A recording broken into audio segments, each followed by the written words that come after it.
Welcome back to the Geek Warning Podcast, everybody. I am Caley, the Hammer Fretz, back on Geek Warning for the first time in a long time with my good friend and colleague Dave Rome. Dave, where are we? Set the scene for me. Hello, Caley Fretz. It's so odd to hear you do the intro, but it's nice to not have to do it myself. We are in the mechanics pit, aka the greenhouse of the Tour Down Under, and yeah, it's a place where all of the World Tour teams are put under a single roof, which to work on bikes, to clean them, to get them spick and span for the very next day of racing. And yeah, I think it is, I may not be correct on this, but I believe it is the only place in the world, the only time in the entire World Tour calendar where both men's and women's teams come together under one roof. I'm trying to think if that's correct. Yeah, you might be right. Well, yeah. What are we here to do today? We're going to do a little pit walk, right? Yeah. We're gonna point at stuff. Yeah. That the listeners can't see. Yep. And we're going to describe it in great detail. Yes. And talk about why it's interesting. Yeah. We're also here to talk over the top of impact wrenches and air compressors. That was great timing. Yes, it was. Where do we want to head first? What team should we head to first here? So there's a few new things going on around the pit. There's a few new faces as far as brand names and team names going. So let's head over to Bahrain Victorious to start with. All right, what are we looking at? We're looking at a Bianchi. Yeah, Bianchi. The Celeste returns. We did have Arkea in the World Tour previously with Bianchi, but Bianchi instead this time has taken the place of Merida, which lost their long-standing partnership with the Bahrain team. And in its place, the Celeste returns. The specifications very much like before that we saw from the team, but a new crank brand, a Chinese brand, a Lyle. I'm not 100% sure up on the pronunciation, but they at least are running the Dura-Ace chainrings on those. So shifting is expected to be good. So we're looking at the Ultras here, right? They're not my favorite bike in photos. They don't look that bad in person. I think they look fine in person. Yeah, I think I'm just mean to them. I know the angles I shouldn't shoot, and I choose to publish those. So they got like bug eyes if you sort of shoot them from the side of the head tube. And there's just something about that angle that I like to publish. So rude, Dave. No, I genuinely, I think they look pretty good. That the sort of like stem pointed upward thing. When Aero helmets first showed up and it was just like a crime against your eyeballs, and now we've all just gotten used to them and it's fine. I kind of feel that way about the upward pointed stem because you have similar vibe coming from, well, like the new Colnagos, for example. There's a couple other bikes that are similar, and I think unfortunately, we're getting used to it, and it doesn't bother me as much as it used to. Just to add to that, though, like while we might be getting used to the upright stem, none of them quite have like the frog mouth that the Bianchi has. So the bug eyes and the frog mouth do play together. For me, I'm gonna say it's not my favorite looking bike, but I do appreciate that it doesn't look like anything else. Let's go for a little wander over to EF. Yes. We've got Cannondales over here, and I think they're the same as last year. Is that right? They're not. We're not allowed to photograph them. No. Banned from taking photos, which means a new bike. So yeah. Anyway, we might be needing to step back. Actually, I think we're too close. I think we can describe it in great detail. Yeah, if you can imagine the current Super 6 Evo, just close your eyes, picture that, add a UDH and a new handlebar. The mechanic has looked at us and he's like, that's not a camera. That's a microphone. We're safe. We're going to be okay. It just as before, looks good. The UDH, obviously an important update. Modernize the thing and make it work with, well, most of what SRAM makes now. What's new about the handlebar? Just new bar. I'm sure we'll find out the official details soon enough, but new bar with a return to the old 3K weave for the sort of like 90s Ferrari vibe. But yeah, it looks nice. The other big difference with these team bikes is they are one of the many teams to be on SRAM for this year. So I think that's probably the biggest topic of what we've seen in the World Tour this year, and what we're seeing under this tent is SRAM has gone from having a number of teams to having an equal split against Shimano, and with that, no more Campagnolo. An equal split. I didn't realize that. Yeah, yeah. So SRAM's taken on quite a number of teams. Basically, my understanding of it is like almost all the teams that were previously effectively buying their Shimano, like realistically they didn't buy it. It was done under like OEM deals with like their bike manufacturer. But yeah, a lot of those teams have basically moved over to SRAM, which is a pretty big move, and dare I say probably a scary one if you were Shimano. You ever get nostalgic for the days when they told us that disc brakes were going to cut our legs off? A little bit. We don't really see people losing too many limbs from them these days, do we? Yeah. So anyway, remember when the UCI required that they round the edges of the disc rotors? Yeah, there's a lot of things the UCI used to require that's no longer. Should we talk about what some of the things the UCI is requiring now? Yeah, we could do that. Yeah. Okay. So what's changing? There's a whole raft of changes actually for 2026 that have all obviously we are in 2026 now. So what's top of the list for you? I think the one that most people are asking about, most people wondering about, is the handlebar width regulation, which is 280 millimeters, no narrower than 280 millimeters of anywhere in the bar. So they're typically looking to the hoods of between the hoods for that measurement. And then a minimum of 400 millimeters width. So that's typically at the drops. And the UCI has been out and about. They've actually been measuring at the start of the race every single rider's handlebars. And they've got like this fixed length tool that measures inside and outside really quickly. It takes like 5, maybe 10 seconds at most. They tick the name off and they go. Looking at the prologue yesterday, I didn't see any of the men having to make last minute adjustments. But some of the women earlier in the week were having to have their hood sort of tilted out a little bit just to clear that 280 mil rule. But their handlebar width, no sudden changes of needing to throw away the whole bike. Well, that's good. Yeah, because one of the major concerns, particularly in the women's peloton, was just that you've got a lot of narrower shoulders in the women's peloton and therefore narrower bars, and that this was going to effectively make, I think when we looked at it last summer, it was going to make like some ridiculous 40-50% of the existing peloton setups illegal. And so they've dealt with that over the winter, obviously. Some probably missed it by a millimeter or so, made some adjustments on the line. It's still an issue, though, because you've still got riders who are probably riding wider bars than they necessarily need to at 280. I don't know. Maybe. I mean, it's probably worth knowing that they revised the rules, right? So the UCI had announced these numbers, which I think was actually 320 mil to begin with, and that was wrong. They miscalculated that. They kind of got some wires crossed there, and they didn't mean to make them as wide as that. That would have been a problem for some of the smaller women in the peloton. And math is hard. Yes, but 280 is a good number. It sort of allows like a 360 millimeter width bar and hoods not crazily tilted in. This gentleman behind you, mechanic, he brings up a question for me, which is some of the mechanics down here are like local shop mechanics that show up and kind of help out. I recognize him from like hotel visits and the classics and things like that. So obviously teams are bringing down at least one head mechanic and then maybe a couple helpers that they hire locally.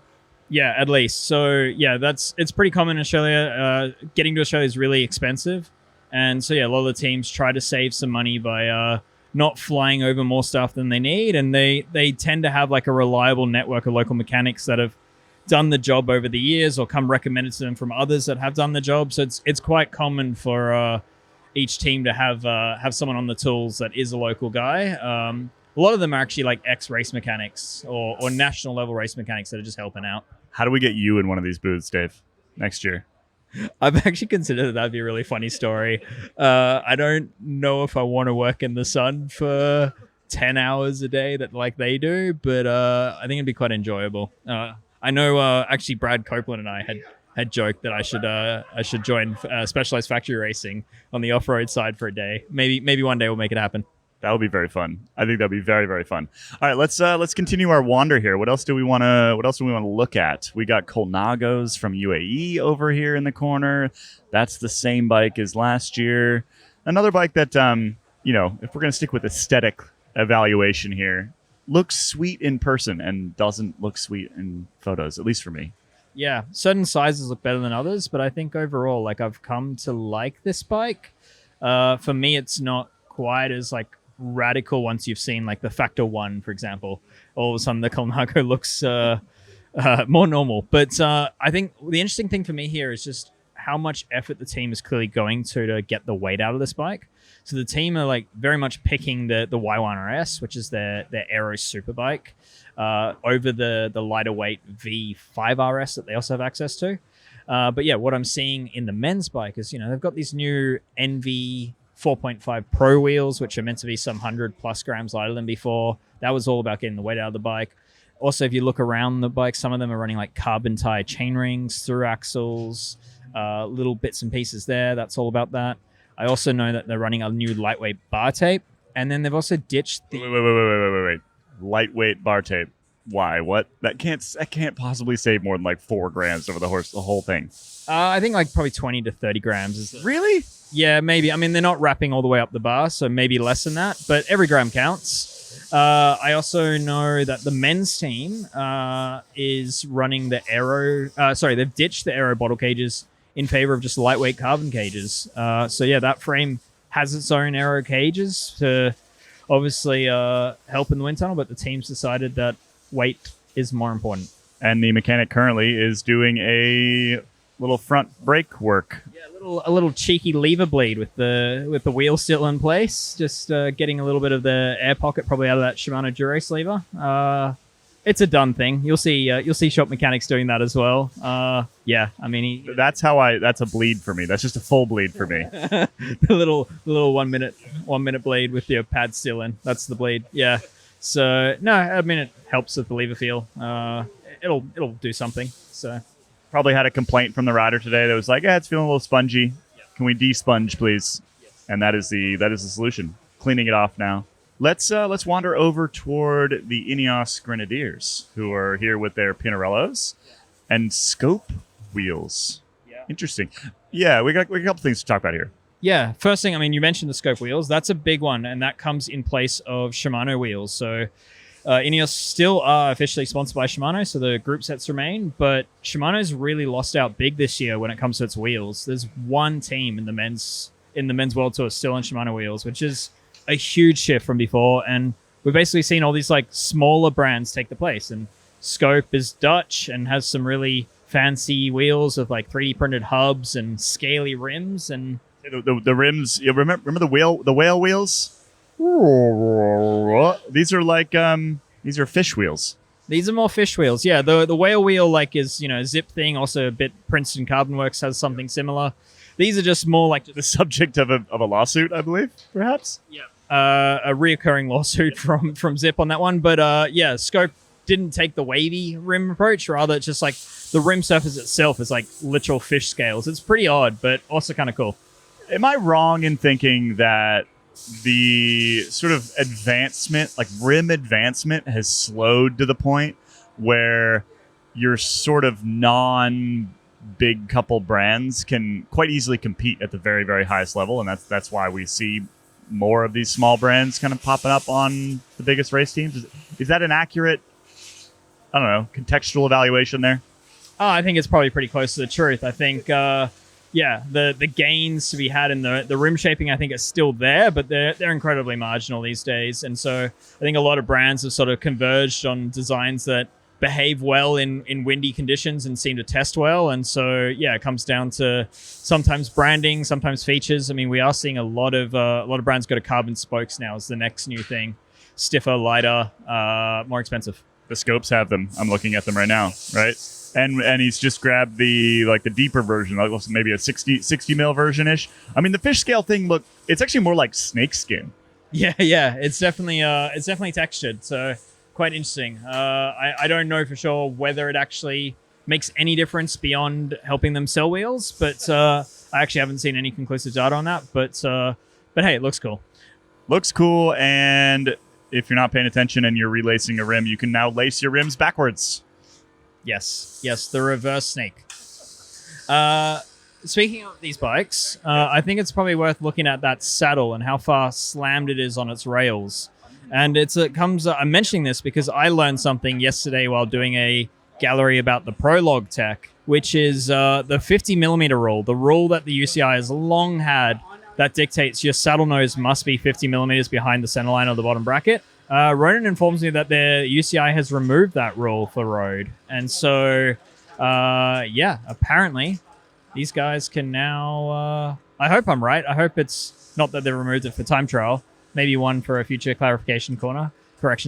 But yeah, I think that's a very interesting one. And so in the past, we'd seen short nose saddles become very popular because of that. Cut the nose off the saddle, you can get the saddle more forward. Yep. Now I'm starting to see a few long nose saddles coming back, which is a little unexpected. Interesting. Does Ronan have like the UCI rulebook as an audio book that he listens to every night? Like, how does he discover these things? I'm starting to think that he writes it.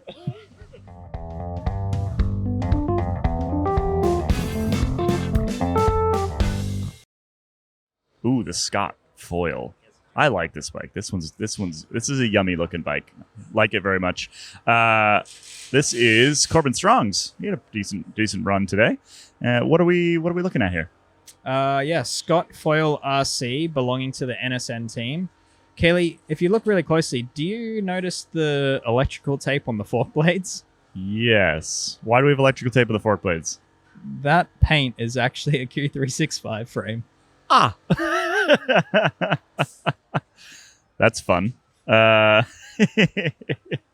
Not too surprising, really. Yeah. So I mean, that's the outcome of when your team comes together in the real last minute, and your sponsorship comes together in the real last minute. So no doubt they'll be getting newly painted frames soon. But for now, recycling. Well, and much like the mechanic thing, right? It's just expensive to get everything down here. So it's actually pretty common that we see last year's stuff floating around still here. I would say most of this is brand new, but it's not uncommon, I should say, to see like, oh, we had a couple bikes left over from last year. Oh, it's the wrong wheels or whatever, but they just run them anyway. So I think that used to be true. I think teams used to save money by having their riders travel themselves with their training bikes.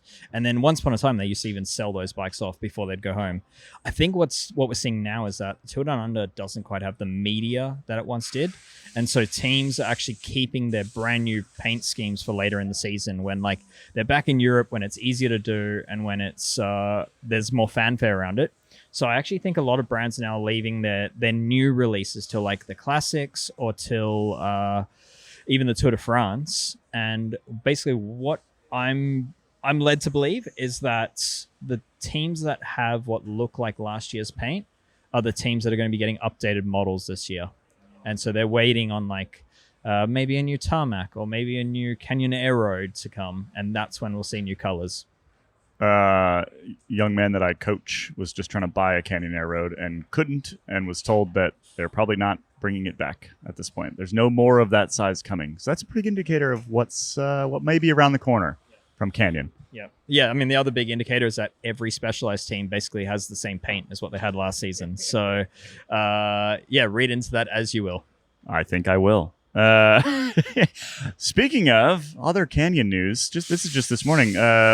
Maybe not the exact place for it, but Canyon announced that with the layoff, I think it's 20% of their HQ staff. So another example of many lately that the bike industry remains in flux, unbalanced, in a bad place. I hope if anyone's listening out there and just lost your job at Canyon, I hope you land on your feet. It's just a huge bummer to get this news kind of regularly in the last couple months. Just another, layoff after layoff after layoff. And Canyon is one of those brands that kind of it rose so quickly, and we're used to it growing, and it's weird to hear about it contracting right now. Yeah, I think it's a familiar story at the moment, and I don't think there's too many brands that are in a different position to that, unfortunately. We have Soudal Quickstep over here riding their tarmacs in last year's colors. We are looking at Fabio Vandenbosch. I don't know much about Fabio, to be perfectly honest. But his bike looks cool. I like that a lot. Yeah, pretty much the same bike that they had last season. A lot of the riders are on that one-piece Roval cockpit now, whereas we still occasionally see the two-piece SL7 system being used, just out of whether like the length combination and the width combination of bar isn't available. Also, sometimes the riders actually prefer a different tilt in the bar, which that one-piece system doesn't allow. The one new thing on these bikes, which again we have seen, it's not brand new for this year, is the new CLX 3 wheels. Lighter throughout, like lighter hub, lighter rim, and carbon spokes. And every single Specialized team here men and women, are on that wheel. Carbon spokes everywhere. Also, in addition to that, we've got new cotton tubeless tires, which remain unreleased, but every Specialized team here is on that same tire. The widths seem to vary a bit. I've seen 28s and 32s, but yeah, tubeless. That looks like a 32 in front of us. This looks pretty fat. Yeah, they look good. I rode their Hell of the North cotton clinchers for a long time and loved them. They were sweet. So yeah, a new version of that. We're actually watching a mechanic right now. He just put a new tire on, ran a rag around the inside, cleaned it off, and he's about to just put some sealant in, about to inflate it. Yeah, I mean, that right there, we're seeing it, actual proof with our own eyes that they are indeed tubeless. For years and years, Specialized sort of went back and forth between tubeless and tubes, and more often than not, they'd been running sometimes even tubeless tires with latex tubes inside. But this is, now they really are at the moment on tubeless like everyone else in the paddock. Remember when they ran clinchers at Roubaix and told us that was fine? I do remember that. It was not fine from memory. It was not fine. I don't know what they were doing. I mean, there's something going on with, like, they wanted a tire that they didn't have, I think is pretty safe to say. But yeah, I would imagine 32, maybe even 34 version of that tire is what we see at the roughest of the classics this season. We're now over to, the Australian cycling team. So these guys are on all kinds of bikes, huh? Yeah. So the Australian cycling team, for those that don't know, it's a long-running tradition in the Tour Down Under that a national hybrid composite team gets invited to help with local development riders, help give them a platform to race World Tour, even though a lot of them are not quite World Tour themselves. A lot of them are quite young and maybe don't quite have that same experience. But a result of that means we see a mix of bikes. Big cheers for them last night at the prologue as they were coming down the ramp. I mean, every time you got a local kid, maybe not local, at least Aussie. And yeah, they're 17, 18, 19 years old and getting a chance to ride at this level, which is really, really cool. We got one with a Dogma right here. I see a Cervelo S5 in the back there. So they're all riding for probably other teams a lot of the time.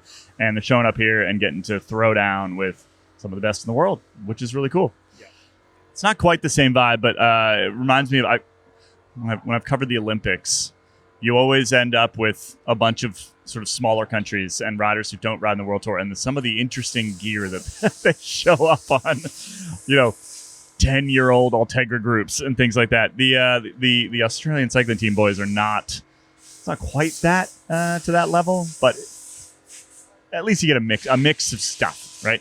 We are now at Jayco Alula. Yeah, same paint as last year, same bikes as last year, and I think that in itself is interesting. I think when we see new paint from these, dare I say, we might see a new bike. These are propels, we should say. Giant propel. Yes. I've had 5 people now tell me to keep an eye out for a new bike. I have not seen a new bike yet. Well, we can peek into the back door there. You see anything? You see anything in that door? It looks like a propel, to be honest. So nothing yet. Yeah. The one interesting thing on this is a lot of the riders are now not running the original 2-piece propel cockpit. They're running the newer Cadex Aero cockpit, which can be fit to that bike. But yeah, in case you see that, that's not necessarily signs that it's a new bike. It's just an upgraded handlebar on potentially the old frame. We're gonna rate this mechanic's little fold-out toolkit right here. How do we look? I mean, he's mid-job, so we're not gonna rate the cleanliness or anything. He's in the middle of doing stuff. But what would you change? I mean, historically speaking, the Jayco guys are very much career mechanics. We've got Craig Geeter over here. Really know what they're doing. I think Craig was actually, if I'm not mistaken, responsible for the Abbey Bike Tools titanium hammer being put into existence. Which I have. Yeah, I think that product came through him wanting a lightweight hammer to travel with. But yeah, dare I say their tools are pretty beat up. As they should be. They're pros. They use them all the time. Tools, not jewels, Dave. Tools, not jewels. I hate that. Dave's tools are jewels as well. All right, let's head over to decathlon. Winners of today's stage. Yeah. And they're on the Van Rysels, which are another brand that didn't come out of nowhere, but was not on the tip of our tongues not that long ago, 5-6 years ago, and obviously are now sponsoring one of the biggest teams in the world. Really interesting bikes. Yeah, I mean, I was just writing before we started recording. I was writing my bikes of the men's World Tour, and I had to look it up. Van Rysel only entered the World Tour 2 years ago. So yeah, pretty quick progression from a brand like that, and it helps that they've had technical collaboration with Swiss Side, who are real aero experts, and you can see it throughout the bike. Yeah, Swiss Side also being the ones that helped develop that like Continental Aero 111 tire. Swiss Side's rims seem sharper than a lot of the others. Am I wrong? Am I wrong in that? Like the spoke bed sort of side of the rim seems to come to more of a point than what we generally see. I guess the context there being that sort of a wider shape there, I guess, is commonly considered to be more stable, right? It catches crosswinds a bit less, basically, but they just seem sharper than other wheels that we've been seeing around here. Yeah, I think it's also worth noting that Swiss Side, I believe it's JP who runs Swiss Side. He's been on the Performance Process podcast with Ronan before, and I know he is one person that says the old 105 rule where the rim should be 105% of the width of the tire. He says that's no longer applicable, and that you can, often you can achieve what you need to achieve with in the shaping of the rim that matters more. And so I think that's perhaps what we're seeing there. They've taken the brake lever off of this bicycle. Yeah, I think us standing here is making them quite nervous. They're doing something that we've got an employee from the SRAM race division here, and I think they're doing something that they normally wouldn't do. I think normally they'd just replace that whole lever unit. But yeah, right now I think given that we're across the world, they're probably trying to salvage something or maybe just learn something new. But yeah, we've got a wire out, and now we're looking at a master cylinder piston. He's far enough into that lever. I haven't gone that far myself. That's in bits. That lever is in many bits at this point. Yeah, it's just hanging. The lever itself is hanging by two little wires that I'm assuming are connected to the shift buttons. And yeah, now he's just sort of slowly putting it back together. I didn't realize you could take them apart to that extent, to be honest. But maybe you can if there's a man who works for SRAM over your right shoulder who can explain things. Yeah, I think they're going through a masterclass at the moment. He is actually teaching the mechanic how to do this task. It's quite interesting to watch it, actually. And maybe we should hit pause and I should listen. They're also doing it in sort of broken English and French combined, so that's fun. All right. We might need to hit pause for longer so I can learn French, and then yes, very good. Yeah, I mean, our mention of SRAM is probably worth noting. They're another team that has moved to SRAM. Yeah, it's a pretty obvious swing. And for me, what's really interesting with this is that Shimano used to have its official sponsor teams and then just the teams that rode Shimano out of like an OE deal that I mentioned earlier. The difference here is because they wanted to, really. Basically, yeah. The difference here, though, is that SRAM has actually like stepped up and they've been providing support to every single team here that is running SRAM. And you can actually see the SRAM stickers on the bike. Like this is not just like, I mean, maybe it is just an OE deal. Maybe SRAM's paying some teams, maybe not some others, but they are actually providing like technical support to every single team. Which is fascinating. Well, I mean, one of the interesting things there, not to get too far into like an industry podcast, but you know, we just talked about Canyon and layoffs, and there's lots of other layoffs that have happened even just this week. We're working on another story. I don't know when this is going out, so I don't want to mention the details of it, but there's another story of a big bike brand doing some serious cutting at the moment. But SRAM is clearly not in that place as a business. Like, is it? I guess the stock issues would be totally different for them, right? Like they're not sitting on piles and piles and piles of bikes. They were able to move gear pretty quickly through COVID. The COVID hangover is maybe less dramatic. I don't know. Yeah, I don't know the answer to that. I mean, maybe. I think what is clear is that they have money to invest right now, and they are investing in their future. Shimano, I would say, is between product seasons or product releases at the moment, and so maybe it doesn't make sense to spend and splash big on marketing right now when their product is already a few years old. So, but yeah.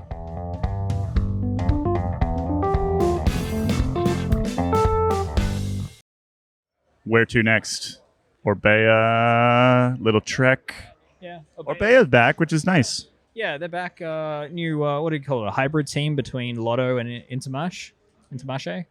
Yeah, so new face for the World Tour in a way, and the black, red, and white bikes return. This time, shinier than ever. They look good, and I still wish, deep down in my soul, that they were Basque Orange of Euskaltel. That's what I really want them to be. But, we'll take this. I've always had a soft spot for Orbea, to be perfectly honest. Can't have it all, but interesting. They're running what's effectively Orbea's own wheel company, Aqua. Spanish-made wheels, and I believe that means water in Spanish. Yeah, flow like water. But it's interesting just because I think in the past this team probably did run Shimano wheels, if I'm not mistaken. So yet another, what I would consider to be a relatively small wheel brand taking the place of a giant. All these aero bikes are starting to look pretty similar, to be honest. I mean, they got the drop seat stays. They have they do different things with the head tubes. That's clear. Like we were just walked, but we didn't talk about it. We just walked back the Ridleys that were back there with like just a giant deep head tube. Orbea hasn't done that, but the shapes are converging. Yeah, a note on that. I mean, Ronan kind of broke that story 2 years ago where he said you can tell a lot about an aero bike based on the head tube. So kudos to Ronan on that one. Yeah, it's interesting. A lot of brands are going with like the width around the tire. Orbea has actually gone the opposite way. They really form that fork like to swallow the tire. It's very shapely. Kind of reminds me of the old Pinarello forks. All right, Little Trek. We know what bikes they ride. Yeah, we do. Trek Madone SLR Gen 8 still for the team in new colors, new paint. I prefer the new paint. It's much more white than before. A little bit more graphic design, dare I say. I quite like it myself. But other than that, I'm trying to remember what's new about their bikes. I just personally, I like the look of the Gen 7, the more aero looking one. I like that one more. This is the Gen 8s are a little bit more kind of all rounders, I guess. I think they claim that the Gen 8's as fast as the last one if you run the silly water bottles, right? I've got a little tidbit on that. So the new bike was indeed faster if you ran their aero bottles. Interestingly, the men's team run the aero bottles. The women's team have reverted back to round bottles and regular cages. Apparently, they were struggling to catch the aero bottles in feed zones. Interesting. Big bottles, small hands. I think that's an interesting little tidbit, but otherwise the bikes are much the same. The other thing that has changed for this year is, and a few people have been remarking on this over on Escape, is that Little Trek were the first to move to time pedals a few years ago, back in 2023. Those are not time pedals. Oh, no. Those are Shimano pedals. Interesting. Well, Time is owned by SRAM now, right? So, don't know what that means, but... So I think it's a sign that, and this is going to be a bit of a spicy comment. Let's clip this, soundbite it, put it on the Instagram. But no, I think it's a sign that, from what I can tell, teams tend to revert back to using Shimano pedals unless they're paid to be on something else. I mean, wouldn't you? I do. We are not paid to be in it. Actually, that's a lie. No, not the lie that I would get paid. I'm on look pedals. But that's because I have like 12 of them from leftover. And once I kill them all, then I'll probably buy Shimano. Yes. So, yeah, the new change of pedals. I did spot one rider bike in the prologue yesterday using the new SRM/Q365 collab pedal, the very, very low stack height pedal that requires its own cleat that's so unique it requires its own shoe. So I don't know quite the story what's happening there, whether it's just one rider testing them at the moment or whether they have some specific need that required them to be on it. But what is clear is that the Little Trek team no longer has a pedal sponsor. He's putting a wax chain on, looks like. Yeah, quite a few teams are on wax chains. I know the Red Bull team are also on them. I saw their slow cooker out the other day that they'd bought at a local supermarket. But yeah, quite a few teams on wax chains. I saw EF earlier were putting on like a drip wax. So I think what has happened is a lot of the teams have arrived in Adelaide with wax chains and are using like a top-up lube. But there are still some other teams are using, like the UAE women's team was using an oil. And I think that's just a convenience thing while they're here. Let's continue to... We only got a couple teams left. We got the Visma Lease bike fellas over here and their Cervelo S5s. Also the same bike as last year, yeah? Yeah, new paints. Otherwise, yeah, same S5 bikes that we've seen from them before. Reserve wheels. It was interesting to see in the prologue the teams had traveled out with a few very deep wheels. Yeah, I mean, speaking of Any double discs? no double discs, I don't know. It was probably a bit windy for that. Are they even allowed a disc on the front? I don't know. They should be spiritually, philosophically. The double disc should be encouraged at all times. Okay, yeah. Where's Ronan when you need the rule book? But yeah, I mean, speaking of the prologue, that was really interesting for me. That kind of woke me up a bit out of things feeling same for me for this tech nerd, and it was very interesting to see the commitment that every team in the room. I mean, it was men's only, but every team in the room had taken to that race by actually bringing all the way to Australia, like dedicated wheels and drivetrains and everything to adapt their bikes. The rule was no time trial bikes, no aero extensions on the handlebars, but kind of everything else went. And yeah, the eventual winner, Sam Watson, I'd picked him as the winner just based on what he'd done to his bike. He'd actually swapped out the fork on the front end in order to get more steerer length, so he could increase the stack and run like a more aero, like time trialish position by having a higher handlebar on his bike. Interesting. I just watched this mechanic look at the brake with a mirror. What was he doing? Is he checking spacing with a mirror? I think that's what he was doing. He just stuck it like underneath the caliper, gave it a quick glance, and then moved on with his life. What is he doing? I regrettably missed that. Normally, I would say a more common one would be like some kind of light, like a book light or something like that, which would just shine through the caliper and let you very easily spot the gap from pads to rotor. It's very possible that what he had there was a way to like shine some light through. Clever. Big chain rings. I'm just watching him work now. Should we keep walking? Yeah, sure. I think we got a couple teams left. We got some Red Bull Bora Hansgrohe Specialized Tarmacs. We're running a one by on this one, although it looks like it might be coming off. Yep, a lot of bikes in transition today after today's stage, or even fixing up the spare bikes that we used late last night for the prologue, and probably a long day for the mechanics, so maybe they just left them as they were. That's a pretty big chainring on there. So yeah, he's actually taking that chainring off, which shows that they're not bringing more parts than they need. They're actually reusing crank arms and all that in order to, basically keep going. So yeah, traveling light, but still with many parts, like 1 by configurations, 2 by. I was interested by how well rehearsed he looked at getting that dub crank off. Those can normally be pretty tight, but he looks like he's done that a few thousand times. And they've also got this new cotton tubeless tires over here. Yes. They look good. I'm a fan. Anything else interesting about these tarmacs? Not necessarily. Same bike we've seen before. The Red Bull paint I continue to really like. There's just something about that team color that I would own personally. But I think for me, looking at this bike, the interesting thing is the sprint shifters. We're really seeing that become more and more common again. There was a little while there they kind of disappeared, but now we're seeing like wireless blips on a lot of SRAM riders' bikes. More buttons, the better. Well, we've done a full tour. We've done a full loop. I think we've seen pretty much all the bikes that there were to see. To be honest, yeah, they're interesting bikes. They're race bikes. They're cool. They're at the pinnacle of performance. The bikes hanging around outside of these events are far more interesting to me, generally. Yeah. What are you going to show us over here? I'm gonna walk you over to like more the exhibition side, where like the paid booths are. So this is like a little mini trade show in a way, and I just wanna walk you over to the Shimano booth, which oddly enough doesn't really have like Shimano components on show. I'd say they're kind of running like a hand built show. Cool, let's do it. There's also the giant Windspace booth over here, which is a brand that is quickly growing.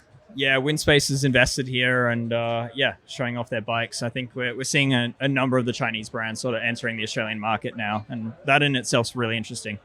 You can get them in the States, but you don't see them that often yet. But I feel like that is about to change. Oh, we got some cool bikes here.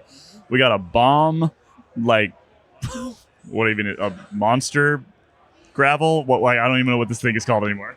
It's a Bomb DBM. It's like it is like their monster gravel bike. I think this one, like the best in show it made a few years ago. It's like fits like a 2.4 inch, like 29 by 2.4 inch tire. It's beautifully painted in actual like kind of Motorola inspired paint. And if you look at the name on that bike, you'll see why. Phil Anderson. Very cool. Very cool. I didn't realize he had been a brand ambassador for Baum. That's what the little sign says. It's a cool bike. I mean, these bikes are just sort of, they're more and more common now, where you just see someone who built something that's like, I want to be able to ride anything, literally anything you can throw at me. I want to ride on a road. I want to ride a mountain bike trail. I want to just do whatever. And it looks fun. What do we got over here? We got a very similarly painted Eddie Merckx, also Phil Anderson's, the 1994 Motorola team bike. Saw a fella in full Motorola kit while rolling up Mount Lofty this morning. I don't think it was Phil. But it could have been. You never know. It really could have been him. He is here. He is doing like the Rattle Gravel event on Friday.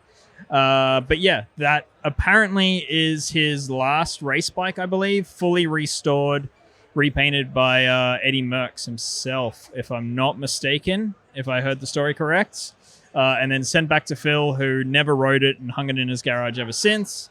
And Darren Baum himself got sort of recruited to rebuild it, including like a new old stock Shimano drivetrain. And it's pretty beautiful. And to have it next to that gravel bike in the same colors is quite neat. We were talking about nostalgia earlier. The nostalgia I have for a good Ambrosio rim, tubular rim, is strong. When I was, are those Nemesis? I don't think they are. When I first started doing this job, and we'd go to Perrier Bay and things, you'd still see these. Guys were still racing on not exact, very similar wheel here, and they just poof, disappeared. They're all gone. There's something about them, though. Yeah. Tugs on the heartstrings. It's a really cool bike. I also like, I realize we're just describing things we can see now, but that's what we've been doing for an hour. I really like the old school wired Avocet computer, which I think we need to bring those back as well. Yeah, it is on. There's a battery in it. But I have been told, unfortunately, the magnetic pickup is no longer. Oh, bummer. Yeah, a bunch of cool bikes over here. There's Bastion over here. There's a Devlin over here. What's the full suspension bike down at the end there? That is the winner of many shows. That's Prova's full suspension mountain bike with a full titanium frame. So that frame is all kinds of wild, using 3D printed titanium lugs, which are welded into custom butted tubes. That is, dare I say, the most ridiculous mountain bike out there. Most ridiculous mountain bike anywhere. Well, is that it? I think it's about time for us to wrap up. I think that has been an excellent pit walk. I've really enjoyed it. I hope everybody out there enjoyed it. We are going to... When is this going up, by the way? Is this going up now? Yeah. Okay. Well, send us questions then, because if this is going to go up before the end of the race, if you heard something here you want us to investigate further, if you heard something here you want photos of that we could maybe put up on the website, ping myself, hit up Dave. Hit you on Instagram or something. That's the easiest way to do it.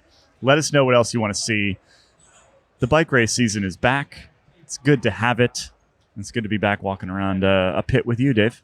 Yeah, absolutely. And I think Geek Warning will be back to regular scheduling with unfortunately me back on the hosting duties, but very soon. And it's probably worth noting that no Ask a Wrench this week. I haven't slept. I haven't been able to do it. But once all the World Tour bikes are up on the webs, then the mechanic stuff will return.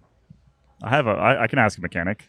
I'm rebuilding my old Mosaic with 10-speed record that was sent to me by a lovely, lovely listener. I have tubulars for it. Should I do that? It's a short Ask a Wrench this week. No is the answer. Is this a travel bike? It's a travel bike, but I have two of them because this is the one that got stolen and came back to me. And so this one doesn't need to travel necessarily. This could be mostly hanging in my garage and then occasionally taken out on joyrides. I could put like some 28 mil tubulars on it, carry one of those little cans of tubular sealant that we used to carry, or I could wrap a whole tire around my shoulders. What do you think? Yeah, or like just put a bit of tubular sealant in there and don't let it deflate itself and then stick to itself. Give it a go. And then after the first Uber home, then maybe consider swapping the wheels. We just got a Starlink for the Tour de France this year. If I just ride with the Starlink to make sure that I can call my wife at any point in time, I think that's what I should do. That sounds like a plan. All right. Thank you. That was my only question for the wrench. We will see you. Well, I won't. Dave will. Dave will see you next time for Geek Warning. Bye-bye.